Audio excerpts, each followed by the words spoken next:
Alright.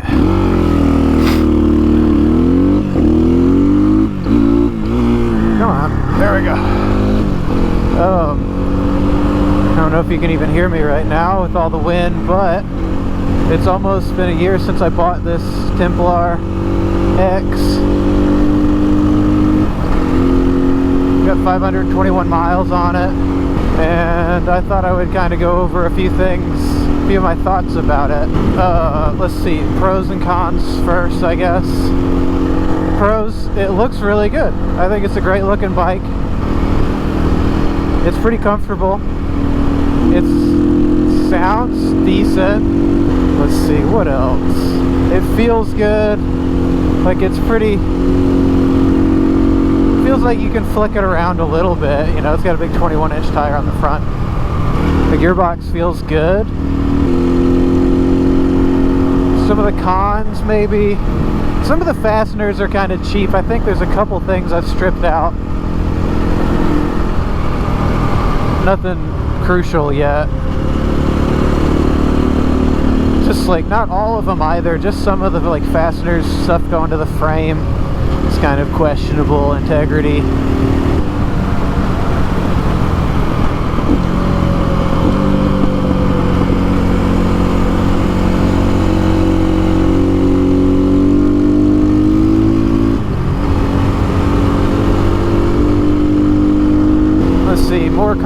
More cons.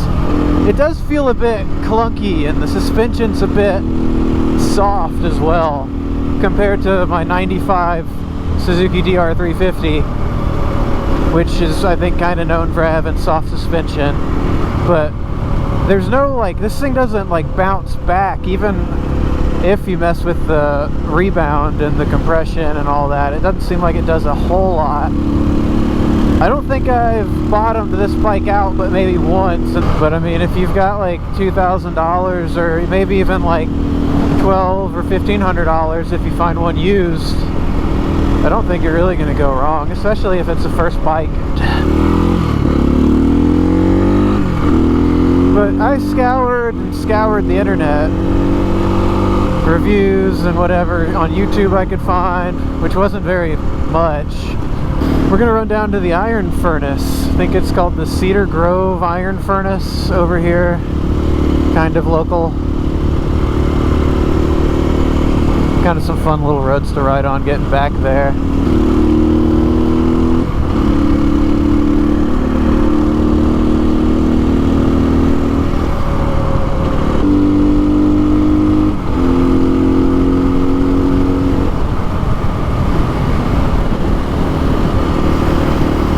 It's a beautiful day. It's been like 60, high 60s, low 70s, low humidity for like 2 or 3 weeks now, with a little cold snap last week, but oh, it feels so good.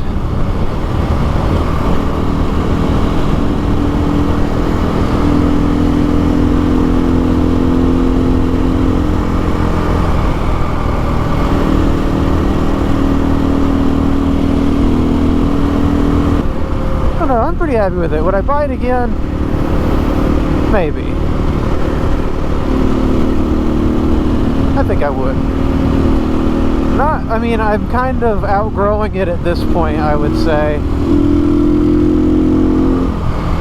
Not to say it doesn't have enough power to just get you around like this has got enough power to do almost anything. I wouldn't ride it on the interstate. No way.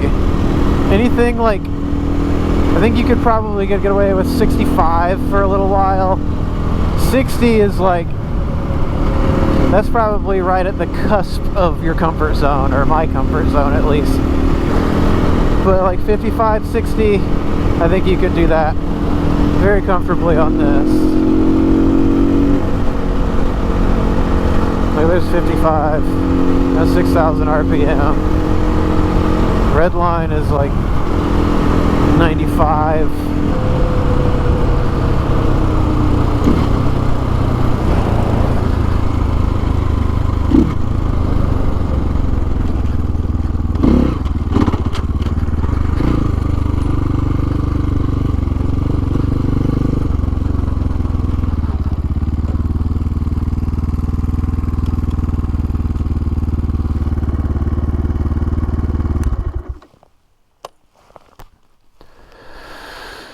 there she be.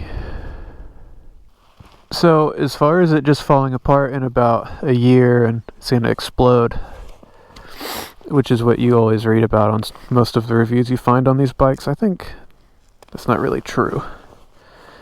I think these bikes are going to be pretty reliable for a long time and pretty easy to fix, easy to work on. Parts, I mean, other than like the plastics, which I think you can get from X Pro, I don't know how often they're in stock, or I think they're kind of pricey anyways, but most everything else, like the speedometer, the key deal there, these controls, all of this stuff is like kind of generic Chinese parts, but they're pretty good quality. They've lasted in the rain and everything else, so time. But if you outgrow it, then it's a great secondary bike or a buddy bike. Yeah, I hope that helped. Let's ride back. I might keep my mouth shut a little more on the ride home.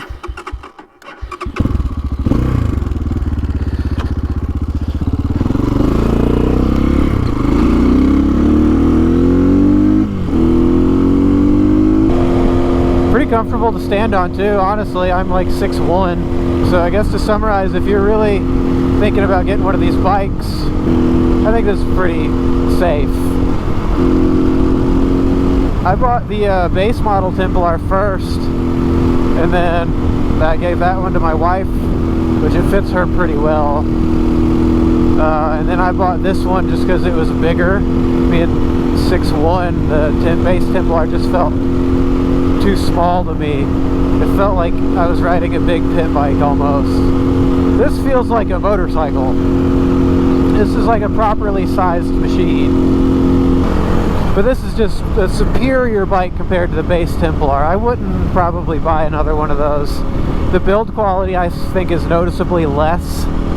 It's smaller, so I mean, some people are into that.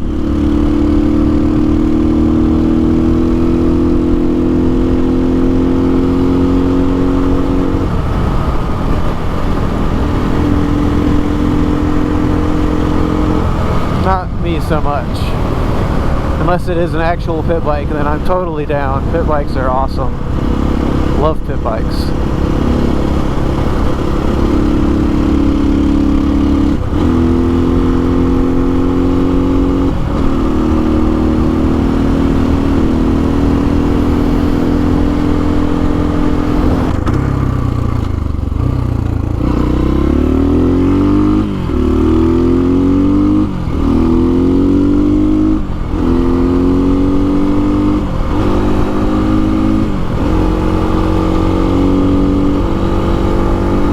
Look at that drop. Look at that drop. No guardrail around here, son.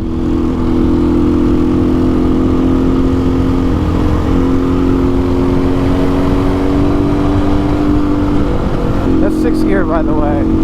Pin. All wrist, baby. All wrist.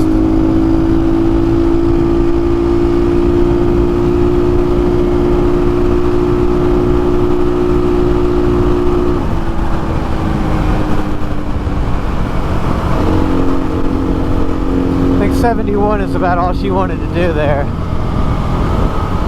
But this has plenty of power to have fun on. And this is with the 14-tooth front sprocket and a 42 rear. I can't remember what it comes with stock, but it's absolutely awful. The first gear is like, if you're doing 10 miles an hour in first gear, it is screaming. Okay, I'm going to call it there though. Thanks for watching. I hope this helps. If you have any more questions, put them in the comments. Later.